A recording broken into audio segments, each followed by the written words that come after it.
Right, so over and above the Ford security on this little Connect, we've added some additional security with tracking and extra alarm, etc. We've left the Ford sensors in the cab, which trigger the Ford sensors. We've added our sensors as well, sensors in the front, sensors in the back, horn honk, pager alert to your mobile phone, battery backup siren in the rear, proximity sensor in the rear. So I've just left the rear door open just so we can test the proximity sensor, and I'll show you what happens. So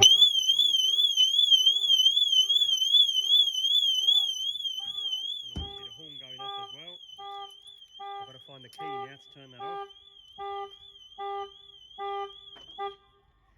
Oh crikey, there we go, that's loud. So yeah, the Ford system remains active. It didn't trigger there, as you'll notice. The Ford system didn't trigger when I opened the rear door, because the Ford standard setup doesn't have any internal protection in the rear, which is a bit of a flaw with most vans.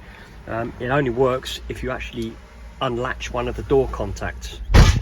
So if somebody cuts a hole in the roof, or peels a door down, which is quite a common thing now, the factory alarm typically wouldn't go off. It's a good idea to have some extra movement protection in the rear for sure. So this one's now got movement protection in the front and the rear. It's got the Ford siren under the hood. Our system pulses the factory horn, and our system's got another battery backup siren in the rear. The owner gets a notification on his smartphone as soon as the alarm goes off, so that's quite useful. So even if you can't hear the alarm, which would be pretty difficult unless you were miles away from the van, you'd still get a notification on your phone, which is ideal.